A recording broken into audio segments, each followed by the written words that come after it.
just spoke to Matt Jay, and he says that we need to get the job done as soon as possible. Just get the points on the board, get a couple of wins, and just forget about any concerns, because 5 points can be bridged quite quickly, can't it?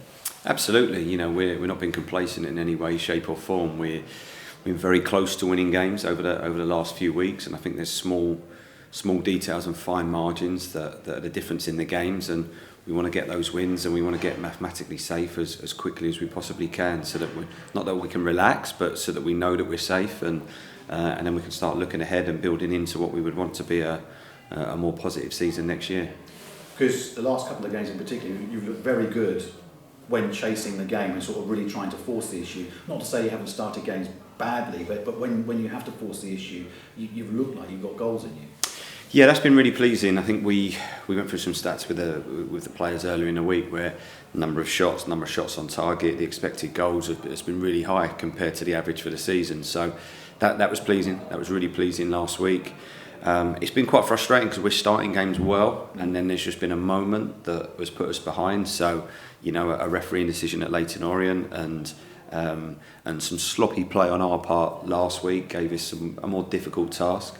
So we don't want to be going behind. We want to be getting that first goal. But the pleasing side is the quality and the ability to come from behind and earn something from the game in the last 2 weeks is pleasing to see.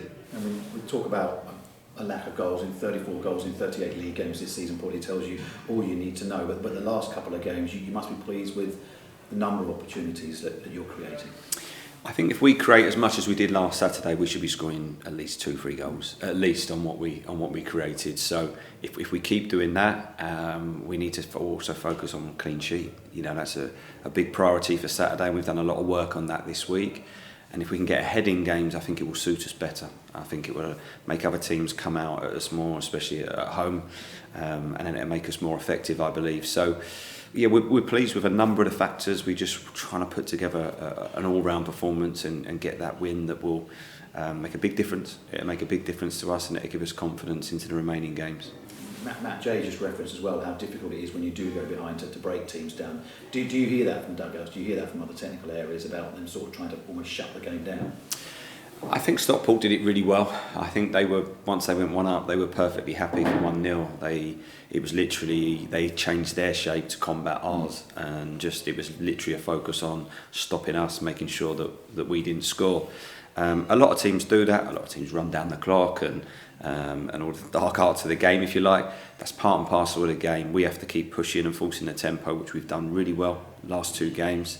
And then you're just hoping that the game is managed in the right way, so that if teams are doing that, no problem, add the time on. You know, if you look in the World Cup where there was 10-12 minutes going on some games, do that. You know, if people want to run the clock down, then punish them the other way. And we can't control that. We have to control what we can do. And like I say, the aim is to get ahead in games, but it's difficult to come back, and we've done that in the last 2 games. We've seen Newport a couple of times this season against Colchester. We kind of know what they're all about. I mean, tough, rugged, difficult to break down, and maybe a team that's been up there in recent seasons, but the last couple of seasons it's a club that's maybe just sort of living within its means. They were good last season. They were a strong side, and just sort of fell away towards the end and didn't quite make the playoffs. But I remember playing away at their place last season. It was a really good game. It was a fantastic game. And they've done well since Graham's gone in. He's got them organised, very hard working. Like you say, they all put in a shift for each other, very committed, really effective off set pieces. They're really strong. A lot of their goals have come from their long throw-ins, their set pieces, and they've got threats. You know, they've got threats within the side. So I think we know what type of game it's going to be from how they will play. We know we need to stand up to that, and it's going to be an intense game physically, I would predict. But we also need to try and make the game more the type of game that we want, and impose what we want onto the game to make it suit us rather than suit them. You must be pleased with the last couple of games as well, the impact that your substitutes have made when you've needed the game changing. They've come on and helped to do that. That's probably been the standout thing for me over these 3-4 weeks, however long it is now, the group mentality and how the lads train. If the lads haven't started games, we do extra work with them in training, and the level of that, the intensity of that, the quality of that has been really high. And the lads coming on are having an impact. A great example, and I actually put in my programme notes that Connor Wood last week didn't make the squad, but he has trained like a beast and has supported the lads. And that's a great example of what we want. Yes, you're disappointed personally, but you get behind the group, you train hard every day, and that's certainly the culture and environment that we want moving forward. So there was no injury with Connor last week? No, it was purely it was a really close call between him and Alamin last week. But whichever one started, I wasn't going to have the other one on the bench, just in terms of wanting attacking changes on the bench. So it was purely a tactical decision last week. And just to reference, we've spoken to Matt Jay. He obviously came in as a guy who knows what it's like to be successful in this division, but has found starts difficult to come by under both head coaches that he's been under. But you've got a lot of players sort of who can fill that role, haven't you? We have, and we've got different ways of playing. We've looked at different ways this week in terms of our shape and what we do.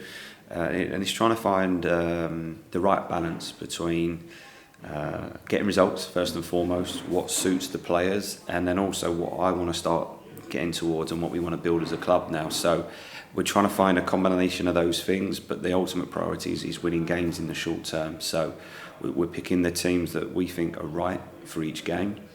And also in mind of, similar to last week, I had a team that I saw starting the game and a team that I saw finishing the game, and that'll be the same this week. We're generally using all our subs in the games, and that's been important. And that group mentality will be key between now and the end of the season. Because clearly with players like him, Noah Chilvers, Simon Ashley, Arthur Reed, you're backing them to go out and express themselves and do what you know they can do and do what they do best. Yeah, that's definitely come in. I would say week on week training has improved. I'm seeing more quality, I'm seeing more belief, I'm seeing more confidence within the group. That isn't going to just transfer into games at the moment. That's going to be a gradual process. I'm aware of that, but for me, I want to flood the players with that, and I want to see that on a match day, because I see the talent that's here. I see the ability within the group, and it's a case of sort of smashing that glass ceiling a little bit and letting some of that out without losing defensive structure and organisation. So we're working hard on it. It's definitely improving week on week. I'm really hopeful that will show on Saturday. Just finally for me, in terms of injuries, is Cole Skuse any closer or not? He's still progressing well. He's been out on the grass again this week. He's not into team training as yet, but really happy with how he's progressing. Tom Dallason's been out on the grass a little bit this week as well, which is pleasing. All the lads, Kwesi Apai, all the lads that are injured, they're all working really hard to try and get back quickly. They're all desperate to get back involved and help the team as best they can. So, that's good. Tommy Smith was back in training today. So obviously he's been away with New Zealand. He came back into the group. Obviously had a long journey back, but looked fine today. And hopefully we'll see how he is tomorrow, but hopefully he can come back into the squad for the weekend. And there were a couple of concerns during the game last week of Connor Hall at one point and Fico Keller at one point as well. They're both okay? Yeah, they're both fine. The only injury from last week was Osama Ashley, but everyone else is fine. Brilliant. Thanks, Ben. Pleasure. Thank you. Can I ask you how Osama is, Ben? Yeah, I'm actually waiting for the scan results now. So we had him scanned yesterday. We'll be due to scan results of that within the next hour or two, I would hope. So fingers crossed it isn't too bad. He hasn't trained obviously this week while we're waiting for those results, just as a precaution at the moment.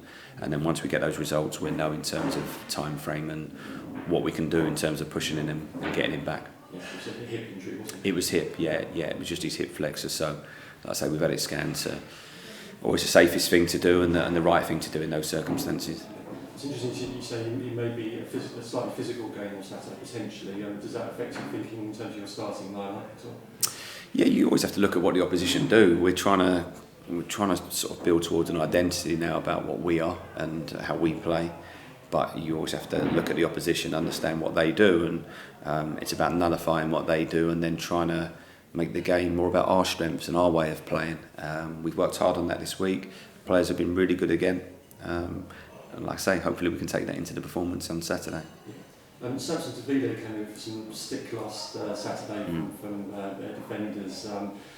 He's such a young player, isn't he? I mean, I guess he's learning with every game, isn't he? But he offers such a threat in terms of his physicality and his talent. He's great. I love him. I think he's got a streak to him. He's got a real streak in terms of his desire, his willingness to run and to win. And he's got the attitude where he will improve. We need to do lots of work with him. He needs lots of coaching, he needs lots of development, but the raw ingredients and the tools and the hunger is there. So I'm really excited by the next probably 6 to 12 months with Samson to see what we can we can do with him and how we can develop him and how we can help him in his career. But really pleased with his efforts and his output for us so far. Great learning curve for someone of his age to be playing EFL football and starting matches in this division so regularly. Yeah, I mean, we were talking as a staff, the ones that's been together before, that we had a lad called Tyree Simpson last season who came from Ipswich on loan and hadn't really played before, and we didn't have any players at the time, and we were looking to add, and we looked at him, and when the raw ingredients are there, we think we can help him, and he went on and had a fantastic first half to the season. He's gone on and got a move to the Championship. So it goes to show if the players have got the attitude and the talents there, we can help them, we can develop that, and then they can go on to great things, either with us hopefully, or if we get good offers from above, then that's the other way that we're successful as a club. I read with interest that you spoke to the Times recently, and you did an interview with them, and you spoke about sort of wanting to stay here for a long time and building something. So that's important to you, is it, to be here for as long as possible, really? Yeah, it's been my intention with each club, to be honest. Going in, you want to try and build something and create an identity and have a pathway for the young players and link with the academy and all these things that I think will make you successful over the long term, and for different reasons at each club that hasn't materialised. So I would like to build something. I think there is the potential to do that here. I think in terms of facilities, in terms of infrastructure, we can do that. There's a lot that we need to improve on, a lot we need to change, and I think we're all aware of that. But for me it's an exciting project and one I'm really looking forward to. But as we keep saying, the most important thing is winning games at the moment and making sure that we stay in this division, and then we really attack it next season. Yeah, I guess your mind's not going too far forward at the moment. It's all about these last few games, isn't it, and making sure that you stay in the division. That's the point. Yeah, that's the majority of your energy, but then we have to be thinking about pre-season schedules. We have to be thinking about our recruitment for the summer. If you just block that off and not doing anything, you can get left behind in those regards. So it's very much a focus on now, but with a small element of, right, let's get ahead on this and start planning to make sure that we're in the best possible shape for next season as well.